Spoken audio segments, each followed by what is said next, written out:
Om Shri Sai Ram. Offering our humble pranams at Bhagwan's divine lotus feet. Esteemed elders, dear brothers and sisters, loving Sai Ram to all of you. This evening, the National Council President of South Africa, Shri Sathya Sai Global Council, Shri Suresh Nundlal, will be addressing us. After his talk, we'll be having a drama presentation offered by Shri Sathya Sai Educare children from South Africa, titled, I Hear You Swami. Let us now welcome this evening's speaker, Shri Suresh Nundlal. Sai Ram.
Offering my humble pranams and salutations at the lotus feet of our beloved Master, Bhagavan Shri Sathya Sai Baba, dear embodiments of unconditional love, Om Shri Sai Ram. I'm sure everyone in the audience will agree with me in saying that although Swami is not here in his physical form, his omnipresence and his divine energy is experienced in every part of this globe. Dear brothers and sisters, I would like to start off with a personal experience that happened to me this morning. While doing morning prayers and going through the Ganesha temple, making my way down to the Gayatri temple, I ardently prayed to Bhagavan on certain matters, and I poured my heart out to him. And as I circumambulated the Sri Mahalakshmi temple, I offered my pranams and took obeisance at the temple. And as soon as I woke up and I looked within the temple, there's a beautiful picture of Bhagavan.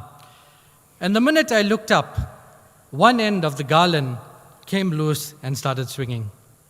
That was the reassurance to me that Bhagavan is in control of everything. You know, we hear of this, we see of it happening on videos, but to personally experience this, a very, very strong message comes. And this is what Swami says is, why fear when I am here? All our problems, all our doubts, when we leave them at the lotus feet, we need not worry, because he takes care of every single problem, every single issue. Swami is in control. We are not in control. He is in control of everything.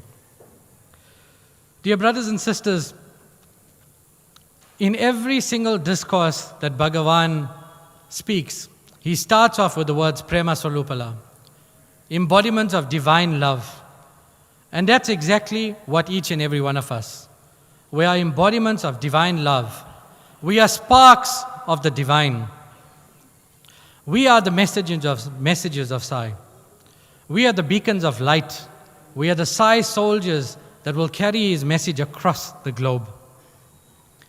Dear brothers and sisters, one of the most important qualities that we need to have as leaders is that of good character. Now, while there's many definitions and many translations of good character, the simplest and the easiest one that I've come across is who you are when no one is looking. Of course, Swami is omnipresent in everything that we do. But who you are when no one is looking is the definition of character, good character.